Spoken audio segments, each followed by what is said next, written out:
SMK Negeri 4 Malang adalah salah satu sekolah menengah kejuruan terbaik di Kota Malang dengan tingkat akreditasi A. Berdiri pada tahun 1938, sekolah percetakan pertama di Indonesia ini terletak di Jalan Tanimbar nomor 22, Kota Malang. Sebagai sekolah pusat keunggulan, SMK Negeri 4 Malang memiliki 8 konsentrasi keahlian, yaitu Teknik Grafika, DKV atau Desain Komunikasi Visual, RPL atau Rekayasa Perangkat Lunak, TKJ atau Teknik Komputer Jaringan, Animasi, Mekatronika, Logistik, dan Perhotelan. Sebagai sekolah vokasi atau sekolah kejuruan yang berbasis produksi barang dan jasa, SMK Negeri 4 Kota Malang termasuk ke dalam salah satu sekolah yang menerapkan sistem pembelajaran Teaching Factory. Teaching Factory atau yang disingkat TEFA adalah model pembelajaran berbasis produksi atau jasa yang dilakukan di sekolah vokasi atau perguruan tinggi vokasi.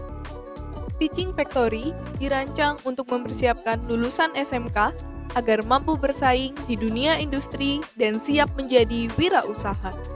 Jadi pembelajaran TEFA di SMK Negeri 4 Malang dirancang oleh Ketua Konsentrasi Keahlian yang bekerja sama dengan industri, kemudian proyek berasal dari industri, sehingga anak-anak tersebut akan memperoleh bagian-bagian dari pekerjaan industri yang dikerjakan di sekolah, sehingga anak-anak tersebut mendapat pengalaman yang benar-benar sesuai.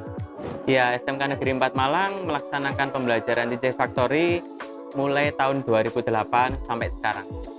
Ya, SMK Negeri 4 Malang memiliki 8 konsentrasi keahlian, di mana 2 konsentrasi keahlian sudah menerapkan pembelajaran Teaching Factory, yaitu konsentrasi keahlian animasi dan konsentrasi keahlian rekayasa perangkat lunak. Ya, sistem organisasi pembelajaran TEFA di SMK Negeri 4 Malang dimulai dari struktur tingkat sekolah, di mana penanggung jawab adalah Bapak Kepala Sekolah, kemudian struktur di bawahnya ada koordinator Teaching Factory sekolah, yaitu Wakil Kepala Sekolah bidang kurikulum, kemudian ada juga koordinator di bidang pemasaran, yakni Humas, hubungan masyarakat, dan juga ada koordinator di bidang sarana prasarana, dan selanjutnya juga ada koordinator bidang siswaan. Jadi di sini beberapa koordinator itu bersinergi untuk menjamin pelaksanaan Teaching Factory di sekolah. Kemudian turun lagi ke level konsentrasi keahlian, di situ ada koordinator Teaching Factory di masing-masing konsentrasi keahlian. Di sana juga ada peran dari kepala program keahlian dan koordinator UGD yang nanti akan bertanggung jawab tentang terlaksananya Teaching Factory di masing-masing konsentrasi keahlian. Ya, memang kerjasama ini sifatnya mutlak ya dengan industri, karena prinsip dari Teaching Factory harus ada industri mitra dan mengerjakan beberapa proyek dari industri yang dikerjakan di sekolah dengan standar industri, dan di sini memang peran industri sangat kuat di sini sekaligus menjadi mentor bagi siswa kami. Untuk jurusan atau konsentrasi keahlian animasi ini dimulai tahun 2008. Di situ kerjasama sama beberapa industri, kemudian kita kuatkan kembali di tahun 2021 bekerja sama dengan industri mitra, yaitu di Badira Studio Animation. Jadi di situ menjadi salah satu kegiatan Teaching Factory yang berlangsung dengan sangat baik. Kemudian untuk rekayasa perangkat lunak itu dimulai tahun 2021 juga dengan beberapa industri mitra. Jadi tidak hanya satu industri mitra.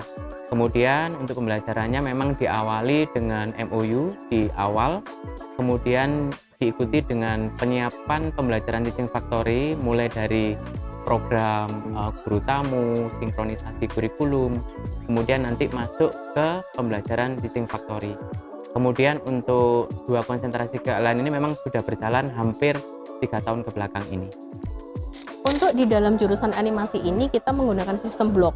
Sistem blok yang ada di jurusan animasi itu adalah dalam 1 minggu siswa mengerjakan full pembelajaran produktif, kemudian untuk minggu berikutnya pembelajaran normatif adaptif atau umum, kemudian minggu berikutnya produktif. Jadi kita full blocking mingguan untuk di animasi. Yang jelas memang berbeda. Yang pertama, kalau pelajarannya bukan industri, bukan TEFA, itu mereka lebih ke teori dan praktek yang dibuat oleh guru. Sedangkan untuk TEFA, karena bekerja sama dengan industri, otomatis proyek didapatkan dari industri. Jadi mereka mengerjakan pekerjaan secara real. Tentu saja ada perbedaannya ya. Jadi dari dua hal ini itu adalah dari tingkat kesulitannya atau kompleksitasnya. Pelajaran produktif biasanya kalau di sekolah hanya dengan guru itu kompleksitasnya tidak terlalu tinggi. Sedangkan kalau TEFA, karena ini adalah teaching factory yang harus match dengan industri, maka pembelajarannya itu lebih kompleks dan kemudian juga kompetensi yang diajarkan juga lebih tinggi. Jadi akan sedikit lebih susah untuk siswa sebenarnya. Kalau jurusan RPL kita lebih bisa memetakan siswa-siswanya dan juga kita bisa menciptakan siswa yang lebih berkualitas sesuai dengan bakat dan minatnya. TEFA telah membuktikan diri sebagai model pembelajaran yang efektif dan efisien. Dengan kolaborasi industri dan kurikulum yang adaptif, TEFA mencetak lulusan SMK yang kompeten dan siap bersaing di dunia kerja.